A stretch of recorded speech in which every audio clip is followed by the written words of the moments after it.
Good morning po sa inyo mga kapatid. Pag-usapan natin ito. Sinasabotahe ba nito ni Senator Amy Marcos etong Blue Ribbon Committee ni Senator Ping Lacson?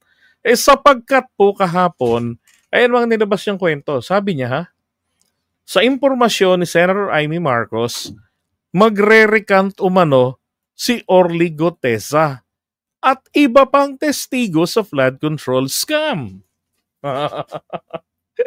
Paano yun pagka nag-recant?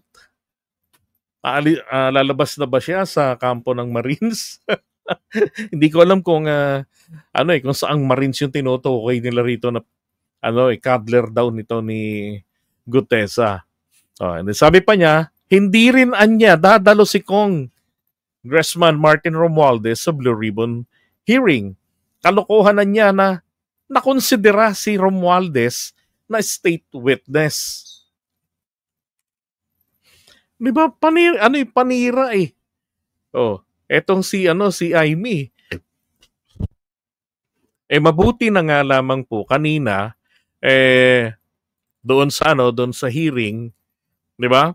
Nalinaw nung latter part tinatanong etong si Prosecutor General kung meron na bang bukod kay Yusek Bernardo, meron pa bang iba na naikonsidera na bilang state witness? Ano ho ang sinabi doon? 'Di ba? Ang sabi niya ay wala pa. Yung iba sila Bryce Hernandez, wala pa, hindi pa naka-admit yung mga yon. Kasi nga pinag-aaralan pa yung proseso nila. Importante rin kasi yung necessity ng testimonya. Yung tipong wala kang mapagkukunan ng ganyang impormasyon kundi sa iyo lamang. Tapos yung mga testimonya mo, ebidensya mo, o akusasyon mo, may corroborative. Di ba? Statements or proof. Para masabi talaga na may katibayan nga talaga yung iyong mga pinagsasabi. Kaya sa ni Amy rito, si Insang Martin Romualdez nasa WPP na. Yan, napahiya na siya doon. Asan ba video ng Lokring na to? Eto. Not what's gonna happen. Ang mangyayari ngayon, magre-recant ang mga testigo. Panoorin ninyo, sigurado ako dyan. Yan na, sigurado daw ho siya dyan magre-recant yung mga testigo. Tapos ano nangyari kanina? Walang testigo na nag-recant? Diba? Isa lang ang nangyari, walang Martin Romualdez na dumalo. Yun lang. Inabangan ko pa naman kanina talaga, tinapos ko to, 6 hours, almost 6 hours, yung Blue Ribbon hearing kanina. Walang Gutesang dumating. Isa-isa yan, na biglang babaliktad. Dahil pre-measure, tinakot ang pamilya, at halos tinutukan ang asawa at anak. Grabe, no? Halos. Yung mga term niya, no? Halos tinutukan. Alam niyo, papasok po sa isipan ng taong bayan, sa psychology, tinutukan ang pamilya at mga anak. Hindi ba? Yun eh. Ang tatanim sa isipan ng taong bayan na grabe naman ang ginawang pamimeresure kay Gutesa, ginamit yung kanyang pamilya, tinutukan yung kanyang asawa at anak. Ganon din sa ibang mga testigo. Kaya nagsipag-atrasan, kaya nagsibawi ng kanilang mga testimonya. Sino yun? Alam na ninyo kung sino yung pinakamatindi ang testimonya. Gutesa? Si Gutesa. Kasi pinakamabigat ang kanyang testimonya. Dahil doon, may personal knowledge. Pinakamabigat, hindi ka papanindigan. Di ba? Alam yung ginawa lang naman kasi nila kay Gutesa, pinapunta ng Senado para mag-black propaganda. And afterwards, wala na. Di ba? Ang yabang nga hindi ko kailangan ng proteksyon ng Senado o ng DOJ. Meron akong peng-peng. Kaya kong sarili ko. Tsaka maraming mga ano tayo na ano yun, nakabuntot sa kanya palagi. Doon po sa salita na yun ni Gutesa, huli ko na po na etong si Gutesa ay may handler talaga na nag-deliver sa kanya doon sa Senate, di ba? Na merong nag-pick up rin sa kanya, sumundo sa kanya, dinala siya kung saan. Oh, pagkatapos nun, nung hearing na yon. Tapos hindi na siya pinalitaw uli. Kasi, yun lang naman ang layunin nila. Kumbaga ho, makapagbagsak ka na dyan ng pollution. And then, umalis ka para hindi ka maperwisyo. At huwag ka nang bumalik para hindi mo malanghap yung masamang epekto ng pollution dala-dala mo na ibinagsak mo dyan. And that is what actually happening. Diba? In regard to Gutesa. At matapang na ibinunyag ang lahat, talaga naman tinakot ng todo-todo. Matapang na ibinunyag ang lahat. Sino lang ba binunyag nun, Amy? Hindi ba si Martin Romualdez lang naman yung tinumbok niya? Oh, binanggit niya si Saldico, binanggit niya si Eric Yap. O ang dami na masangkot dito eh. Anong lahat? Diba? Hindi pa nga niya nabanggit yung flood control niyo sa Ilocos Norte eh. Ang mga pobreng testigo. Hindi tama itong gawain nila. Ma'am, si Gutesa lang ba o may iba pang witness na magaling? Sorry? May intention po ba na may pagtakpan doon sa mga... Syempre, klarong-klaro talaga. At alam naman namin na may iba pang mga testigo na O yun, sinong namin ang tinutukoy ni Amy? pinipigilan na magsalita at ayaw kumbidahin. Ma'am, to clarify, si Gutesa... Sa palagay ko, kahit ano pang mag-recant dyan, kahit ano pang mangyari, kahit si Gutesa man at yung iba pang Marines ay magbaliktaran. Di ba sinisiraan na siya na umpisa O iba pang Marines ay magbaliktaran. Bakit ba nabanggit ang iba pang Marines? Hindi, ano yun? Ang gusto niyang palitawin, yung mga Marines po. Hindi ba there was a phone conversation na ipinakita ako sa inyo ng pagkatapos na maisiguro nila Martin Romualdez at ni Saldico na yung daily allowance ng mga sundalo, ng mga Marines ay naaprubahan na. 'Di ba? Ngayon, ang kwento ng DDS, kwento ng mga taga Bukid ay ginawa nila yan para magkaroon ng utang na loob ang mga kasundaluhan sa kanila. No, kaya binabanggit ni Amy ngayon na kahit na magbaliktaran na ang mga Marines. Ngayon, sinasangkot niya ngayon ng mga Marines. Para kahit papaano siguro makapaghasik din ng lason sa isipan ng mga to at magkudeta. Sumali sa pagkukudeta. na peke daw, yung nag-notarize, nag-falsify daw, kung ano-ano ang sinasabi. Wala naman naniniwala na sa inyo. Linilin lang ninyo ang sambayan ng Pilipino. Ang sambayan ng Pilipino. Naniniwala na kung ano peke daw, yung Di ba sinisiraan na siya, naumpisahan na peke daw, yung nag-notarize, nag-falsify daw, kung ano-ano ang sinasabi. Wala naman naniniwala na sa inyo. Yung notary. Ang invalid lang po kasi doon, yung notary. Sabi nga ni Senator Ping Lacson kanina sa Blue Ribbon hearing, ang sabi niya, yung testimonya ni Gutesa remains valid. Okay? Kasama yan sa isasubmit nila sa ICI.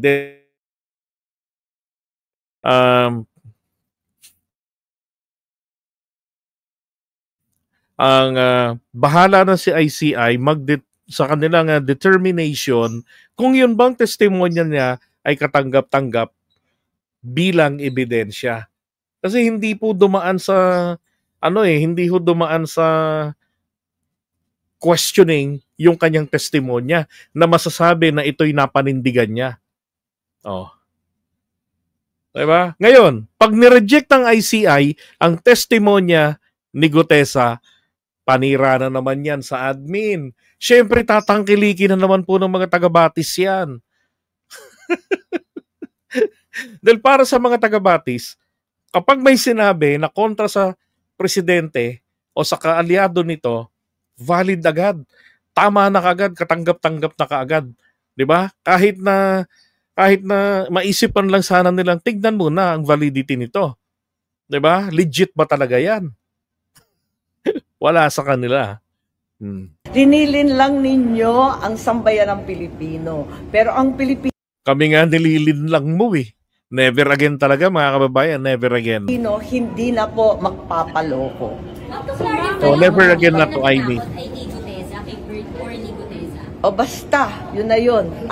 Di ba? Grabe ano? O basta. Mga terminology chismosa eh. Abang Ang mga naghahasik ng nag-insinuate. Tapos bahala ka na ngayon mag-interpret. Ikaw na ngayon ang gugulo. Ikaw na ngayon ang magpapagulo ng isipan mo. Yan sinasabi ko. Makapaghasik lang ng lason sa isipan and then wala na silang pakialam. na lang ang susunod na kabanata. So nakita na siya, ma'am. Ha? Si Gutesa nakita na. Basta, oo. Basta alam ko na magbabaliktaran ang mga testigo. Asahan ninyo. Tinakot ng tinakot. Tapos, yung mga gustong magsalita pa ay itinago o talagang sinabihan na huwag nang magsalita. Paano itinago that abduction or kidnapping?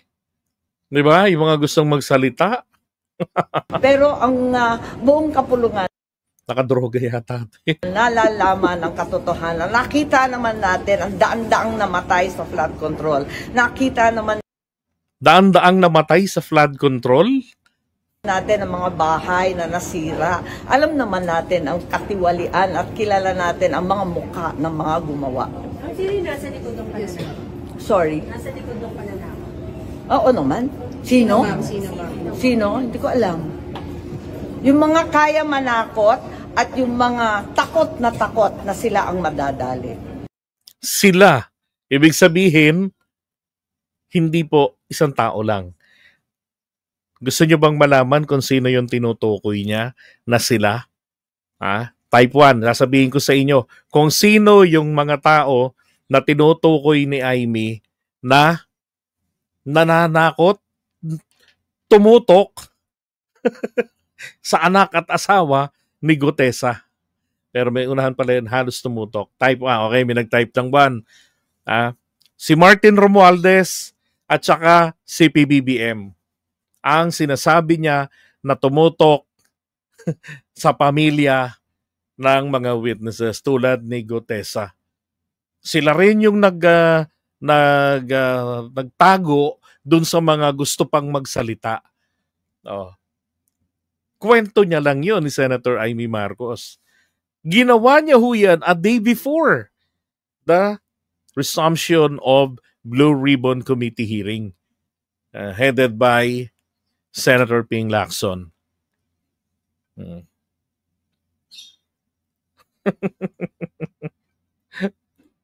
Tangingot naman ito. Alam mo, wala naman nag-uutos sa akin, wala sa akin nag-uutos mag-live. Alam mo, ganito lang yan eh. Kung dapat mag-live, kung may utos na ganyan, dapat kanina pa. Naglaro pa ako, nag-games pa ako eh. Naglaro pa ako ng Red Alert eh. 'Di ba? Ba't ako nag-live ngayon? Napakaganda ng topic na to. Kasi, Diyos ko po, ramdam na ramdam ko ang nakikitang pag-asa ng mga taga-Batis ng Kamangmangan. Tapos babasagin ko sa paliwanag. yung ngit-ngit ng ang papalit sa kanilang kalooban. 'Di ba? Kasi paniwala nila yung mga sinabi ni Zaldico, sapat na. Para sabihin ko sa inyo, mas nakakatakot pa yung akusasyon dati kay PBBM na siya ay nag-addict. Siya ay nagdroga. Mas nakakatakot pa yon. kesa dito na statement ni Saldico. Alam nyo ba, yung sinasabi nga sa legal principle na for those who come to the court of law for a relief, legal relief, make sure your hands are clean. Diba? Kung pupunta sa korte, tapos sasabihin niya, mayroon akong ebidensya, bla bla bla, ganito, ganyan, ito yung mga inaakusahan ko. Teka muna, ano bang credibility mo? Baka ikaw pa yung isa sa mga most guilty. Diba? Ganun ang gagawin. Ay, nako po. Amy. Kaya ako nakikita ko mga kapatids, ito, ginagawan to ni Amy Marcos, ay sinasabotahe niya po yung pagdinig nito ni Senator Ping Lacson. Naalala ko rin dati yung chismis na ginawa nito ni Amy. Ito. There were also allegations that, first of all, several weeks Ito po, kung na nagkakamali, April 2024 ito. April 2025, a month after Duterte's arrest. Okay, by ICC. ago, a draft was mooted involving a warrant of arrest of 5 police officers, including Senator Ronald Bato de la Rosa. Of late, there has been a rumor, once again, that the Vice President will in fact be issued by the ICC a warrant immediately. So, alam natin na si VP Sara ay nandun sa listahan. Pero alam ko na nasa ibaba siya, no? Doon sa mga pinangalanan. Ngunit, ilang araw nakalipas, may mga report na siya na ang uunahin. Uso naman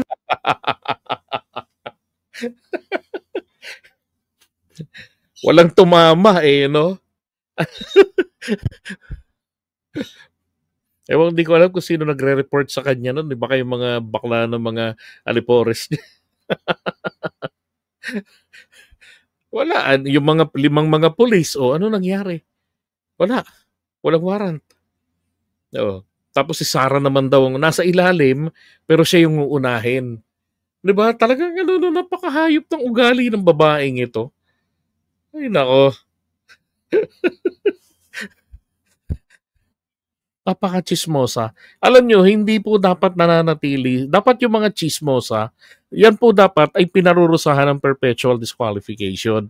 Diba? Kasi pwede nilang maipahamak ang bansa dahil sa pagkakalat ng maling impormasyon.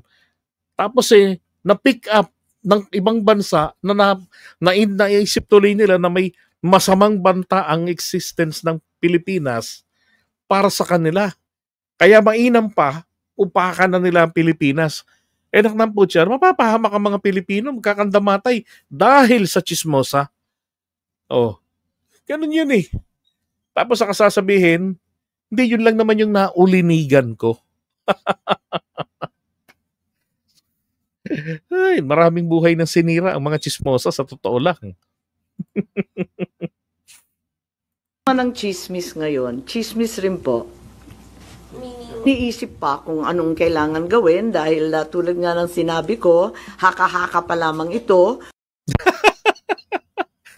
Leche ka. Oh my God. Diba? Tapos pagpapapaniwalaan na ng mga taga-batis ng kamangmangan. Ay nako, ewan ko sa inyo. Kung taganat mas gustong paniwalaan yung puro chismis kumpara doon sa sa nagpaputok ng problemang ito ng korupsyon at umaksyon. 'Di ba? Hindi katulad ng ginawa ni Digong noong 2020 na nag-imbestiga etong PACC, binigay yung listahan sa kanya. Ang ginawa niya, i-dismiss niya ang korupsyon sa DPWH. Ang pagkatapos doon, ano nangyari? Walang mga nakasuhan. Di ba? Yung pastillas nga, hindi niya naalis Nasuspindi lang, pinakasuhan niya. Nasuspindi lang ng ombudsman na 60 days. Oh, nung mag-SONA siya, pinagmalaki niya sa SONA niya. Pagbaba niya ng rostrum, sinabi sa kanya, hindi sila natanggal. Actually, last day ng suspension nila ngayon. Balik na sila ng NAIA. Paktay.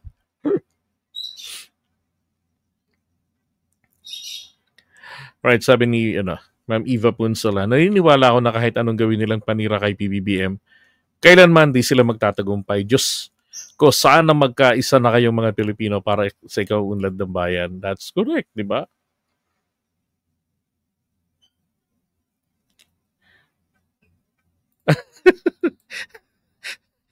Pwede namang ilubog yan sa sa baha eh.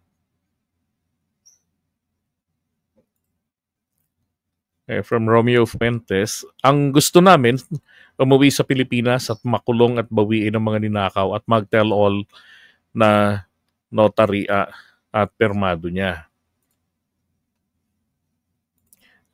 Okay, pag-usapan naman natin